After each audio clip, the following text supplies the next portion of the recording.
and the individual gets infected with nerve agent. And I don't know if you know what that does, but it causes uncontrollable muscle cramping to the point where muscles get ripped off the bone, and it sometimes it shatters bones. It's terrible. It's excruciatingly painful, and there is no cure for it.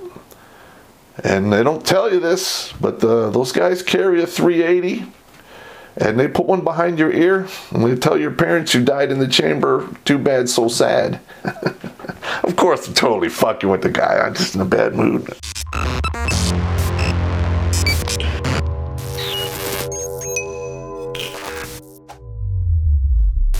All right, Terrence Popp here with another episode, live from the Lair.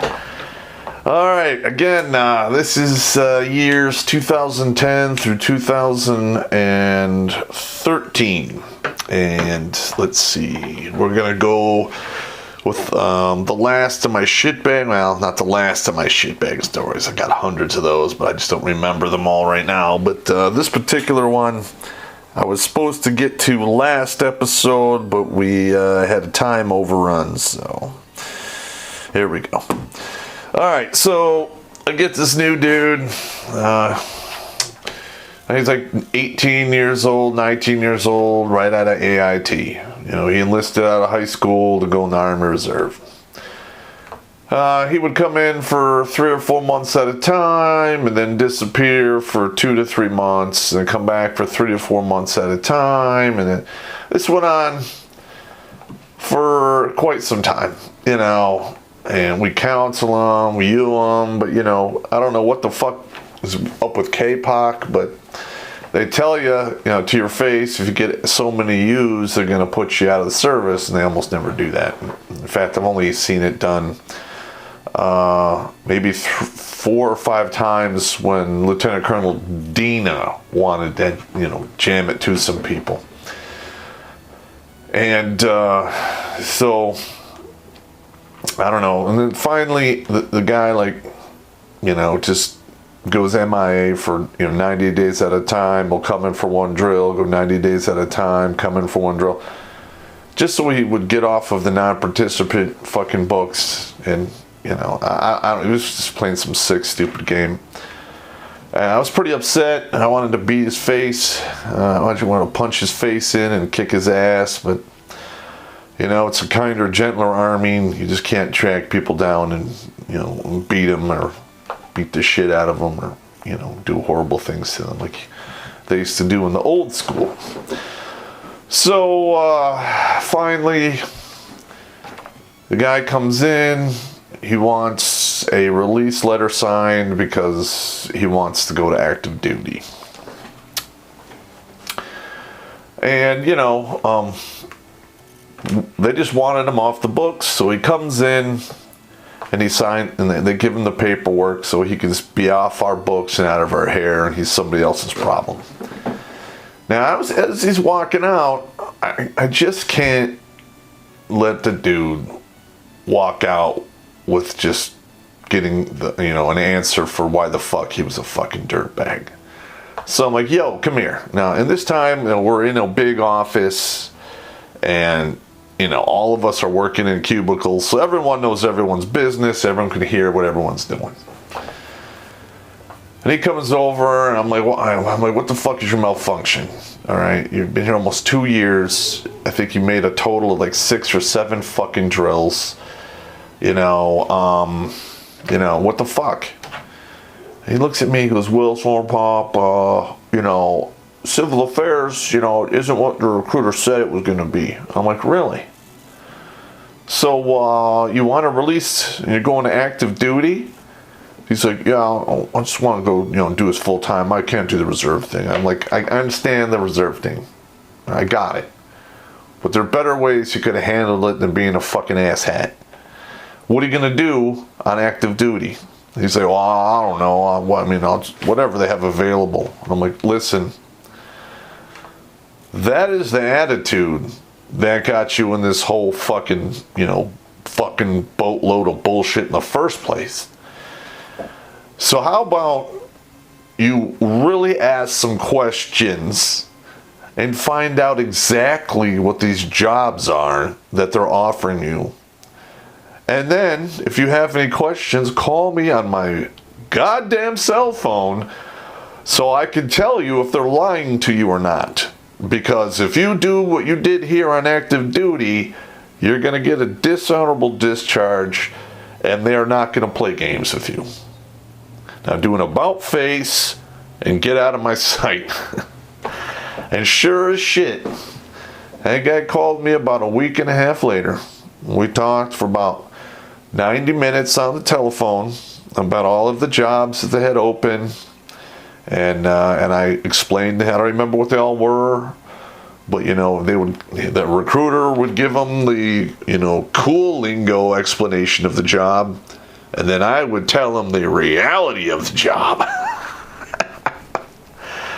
And I think he enlisted in active duty. He probably did his time and is out, or got dishonorably discharged. I don't know what happened to him after that, but what are you gonna do? And then this is called mind games here, and I always love doing this. Now, for whatever reason, on our battalion's UMR, which is a unit manning report, we would always get this crazy amount of NBC NCOs. There's only there's one per company, and you're allowed one excess. So, 3 companies, that's 6 guys. We get 8, 10, 9, NBC NCOs. I'm like, what the fuck? It's like our computer system is not communicating with Big Army, and then the slots that are coming down for Big Army are like, hey, they have vacancies for NBC NCO. Yeah, right. Which technically, it's an E5 position, but they could put privates into that thing. So I got all kinds of crazy nut jobs in that thing.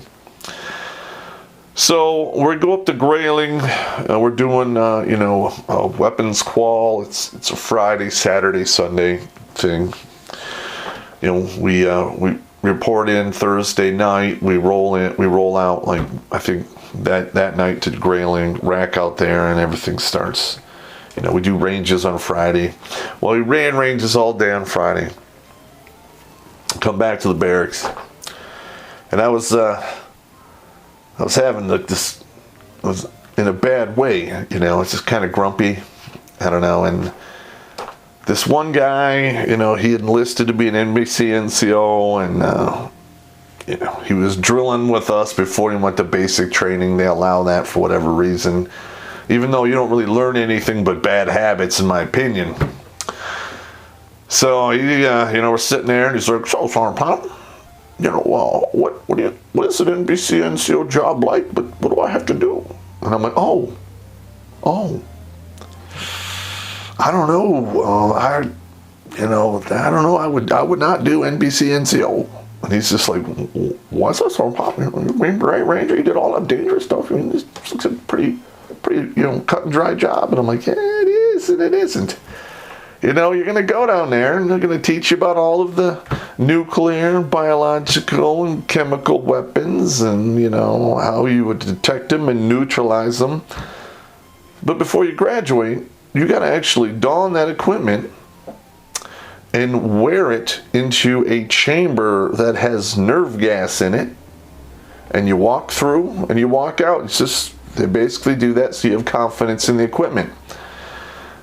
But what they don't tell you is every now and again there's a failure in a seal on a mask, or there's a tear in the mop gear, or the J-list they call it now, and the individual gets infected with nerve agent. And I don't know if you know what that does, but it causes uncontrollable muscle cramping to the point where muscles get ripped off the bone, and it sometimes it shatters bones. It's terrible. It's excruciatingly painful, and there is no cure for it. And they don't tell you this, but those guys carry a 380, and they put one behind your ear, and they tell your parents you died in the chamber. Too bad, so sad. Of course, I'm totally fucking with the guy. I'm just in a bad mood. And he looks... he just kind of... just white, you know, like. He gets up and he walks out. And I don't really think anything more of it. Now, the staff sergeant, I'm not going to say his name. He comes in like 15 minutes later. He is laughing hysterically. And he's like, Sergeant Popp, did you tell that guy that he's going to get shot behind the ear if he gets infected with nerve agent? And I'm like, yeah, I was just fucking around. He goes, man, that guy fucking believed you. He almost was crying and shit. I'm like, I had to tell him that's bullshit. He's just fucking with He could barely talk. He was laughing so hard. Oh, man. Sometimes the youth are gullible as shit. Youth is wasted on the young. Let me tell you that. I don't know. All right, now. While Dina was there, morale was incredibly low. And just to, spice things up around there, I would play practical jokes on people. And, it helped out a lot. People, actually, it broke up the monotony and it broke up the tension in the air, and it kind of built, brought the NCOs closer together, because, hey, we were actually on the level, we could fuck with each other, And, Staff Sergeant M, the supply guy, decides he's going to go on a cruise. So he comes in and he's like, hey, I'm going on a cruise. And, you need anything to do before I leave on, Wednesday? I won't be back until, next Wednesday next week. And I'm like, no, it's cool. The next day, he's not in. I go down to, the admin room, and I take out the shredder bin, which has all the shredder stuff in it. I go into his office, and all of his compatriots are watching. I open up all his drawers, and I stuff them full of confetti. Open up his files. I stuff him full of confetti. I put him in his tissue box. I open the overhead bin and I put some confetti in a box and I shut it and I lean it in there so if he opens it, it'll fall out and fly everywhere. And everyone thought it was hilarious. So he comes back on Wednesday. Yeah, first thing in the morning, I do PT and I'm in there and I'm just watching him, just hanging out. Hey, what's going on? He's like, hey, what's up, Sergeant Popp? Opens up his drawer. He's like, looks at me, he pulls the confetti out. He's like, oh. It took him all day to get that confetti cleaned up out of all this shit. Then I go in there again at 3 o'clock. He's like, yeah, Sergeant Popp, that took me all day. And I'm like, okay. And he looks at me. And he opens up the overhead bin, and the confetti flies off. It spills everywhere, and he's just like, all right. Yeah, I'm going to get you back, Sergeant Popp. I'm like, I would expect nothing less. So a week later, he sneaks into my office during lunch because I was out grabbing some food. We got a fat pill or something. And he had one of those red ink pads, because supply guys have those, And he takes it and he fucking puts it on the receiver and the earpiece of my phone and hangs it up and leaves. And I walk in 10 minutes later. He calls me on the phone. I pick it up, my Sergeant Popp, and I hear him I got you. I'm like, what? Oh. I have a red square right here and my ear is red. And I don't get mad. They're all laughing on the phone. I'm just like, flawless victory. I get up, go to the bathroom, I'm washing my face off, and they come in there laughing at me, and I'm like, hey, it's a clean hit, man. You got me. Flawless victory. I can't get mad. If you're gonna do practical jokes, you don't dish it out if you can't take it now. I'm just saying. Okay. I got a couple of wet seats, at the 414, even when I went to the 403rd, a couple years later, I got another wet seat from that supply guy. Yeah, he fucked me up pretty good, but that's all right. Now this one is, kind of funny because the other supply guys, the other team sergeant stayed in the same office. It's me at this time, because we got moved. Dina moved us around quite a bit. Stupid. So he and I got our own office, and then there was a desk for a commander and a first sergeant that never got used. So the computer that Sergeant First Class Bruins had something going on with the CMOS battery. So every now and again it would just start beep, beep. It would beep, maybe 5 or 6 times, and then stop beeping. Now, I had told everyone, I'm like, listen, if you go in the office and you hear the beeping, I want you to pretend it doesn't exist. And if Sergeant Bruins asks, do you guys hear that? You say no. So it went on for like 6 weeks. It was driving him crazy. Because it would go off and I'd be doing my thing. And like, do you not hear that? I'm like, no, what? No, I don't know what you're talking about. And then he asked somebody else, come in here. And they'd come in there and they'd walk in there like, I don't hear nothing, man.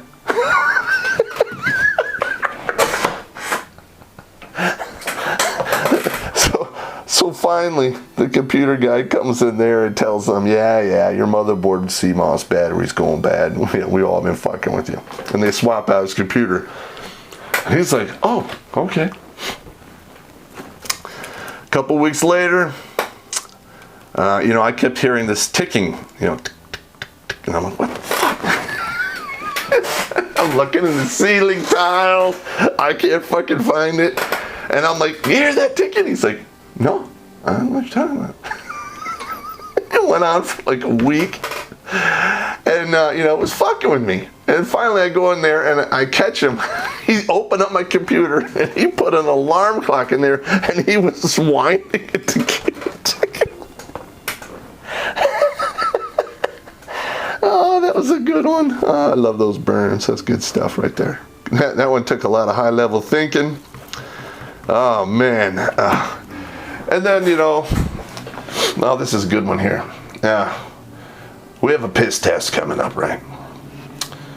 So, I basically want to make sure everyone has their ID card. And I'm basically, all right, I want everyone, I need your military ID card, I need your driver's license. I'll give them back to you in about an hour. I got to, make sure everything's squared away. They're like, oh, yeah, they pull out and give it to me.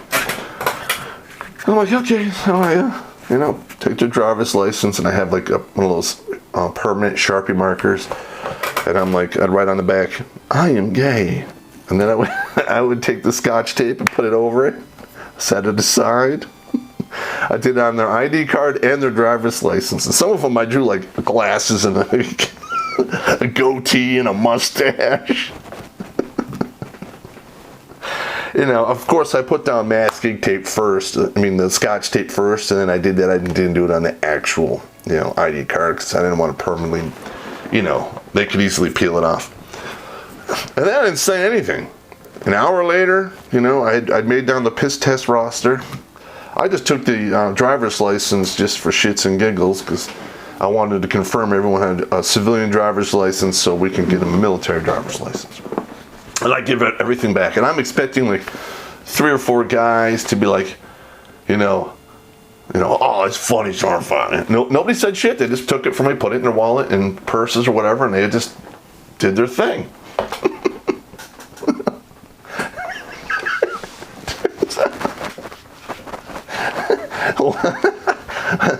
One guy is going to the bank, right? He's cashing the check. And they want to see, his ID with him. So he pulls out his ID, puts it in there, and puts it under the thing. And the lady picks it up, looks at the check, looks at him, and she goes, that kind of thing is acceptable now. And then, hands him his ID back and gives him his money. He's like, looks at his ID card, flips it over, and it says, I am gay and take it in the ass. He's just like, Sour pot! He knew right off the bat it was me. I did the same thing to Staff Sergeant M. It's like 9:30 at night. I get a call from him. He's like, "Hey, Sergeant Popp, how long has the I am gay thing been on my ID card?" And I'm like, what are you talking about? He goes, listen, that's a good joke. I'm not mad, but, I've been handing people that ID card now for quite some time, and I want to know if I have to explain anything to some people that I'm not gay. I told him I did that like 2 weeks ago. He's like, God damn it. I'll see you tomorrow. Oh, man, that was great. Oh, I call that the ID card torment. And then here's another one I used to do. All right. All right. Every now and again, I go down to the computer lab. And to use an Army computer, you got to input your ID card and type in your four-digit PIN. And I'd go down there, and lo and behold, there'd always be 1 or 2 ID cards left behind. So I would take the ID card, okay, put it in an envelope, and I would hide it in the armory, and I would draw a treasure map to where it was. And I would take the said treasure map and fold it up, get in my car, and I would drive it down to the turnaround point of the PT test, which is 1 mile out. And then I would tape it to a post or, the street sign. And I would drive back. And then I would go to that one soldier and I'd be like, hey, where's your ID card? And then, I lost my ID card. I'm like, well, you didn't. Actually, if you really want your ID card, go put your gym shoes on and go run to the turnaround point at the PT test, because there's a note there explaining where it is. And I'm going to time you. And if you don't do it in passable time for a PT test, I'm going to make you run it twice. Get going. Like, God damn it. So basically, they'd have to run a mile out there, get the treasure map, run a mile back. They'd open it up, and I'd be like, okay, well, your ID card, just follow the instructions of the treasure map, and I'm sure you'd be able to find your ID card. And I did that probably 6 times to dudes. I even did it once to Van Belzen, God rest his soul. He's the guy who died in a motorcycle accident a couple years back. He was one of my proteges. Good guy. Stupid innocent, but his father was a minister and all that shit. So, here's another one. Okay, now I did not play any favorites between male and female soldiers. If you're fucking up, I'd call you aside and I'd tell you you're fucking up, and I would talk to these females just like I would a dude. I didn't give a fuck. So one of my soldiers, female, she was basically half Polynesian descent, had a weight problem and a PT problem. And it got to the point where most of the time she failed both, or she would pass PT and fail tape, or fail PT and make tape. And this went on for a while. And then we had a family day. She comes in with this huge moose knuckle, fat, grimace-looking son of a bitch. Literally, his circumference of his waist was probably almost as tall as this man was. I was like, holy shit, he's a 450. I mean, he was like 6'3", 6'4", weighed 450, easy, maybe more, I don't know. So I'm like, yeah, I look at him, look at her. I know what's going on. He eats like a fucking slathering fucking fat hound, and she is just following suit. She's like 20 years old, 21, young, and fairly attractive. So, I don't say anything during family day. Next drill, she comes in, and I pull her aside, and I go, listen, what the fuck is going on here? You're having all these problems with PT and tape, and you show up to family day with a walking column of slathering gelatinous fat. All right, I know you're eating what he's eating, so it's fucking you up. And, you're young and attractive. All right, why don't you do yourself a favor? Get rid of that loser fat ass and go get yourself some sport cock, okay? And ride that cowgirl style until you lose your fucking weight. Trust me, sex twice a day does wonders. Now get the fuck out of my face. You know, and she was all like, oh, you know, I thought she was going to tell on me. I was getting in trouble. But, you know, hey, I just told them how it is. You know, I can't tell you how many times I gave the same speech to dudes who are having weight problems, and I know they're going home to their wife, and their wife is like, oh, you had to run PT today? Well, here's some extra potatoes. And just, I'd be like, listen, don't fucking fall for that shit. You gotta keep heightened weight and PT standards, or you're not in the fucking army. I gave the same speech to men and women. And I don't care. You know, I got yelled at a couple times, but you know what? The truth hurts, and I've never had a tongue for lying. Anyway, gentlemen, we're coming up on 25 minutes. That's me. I'll talk to you later.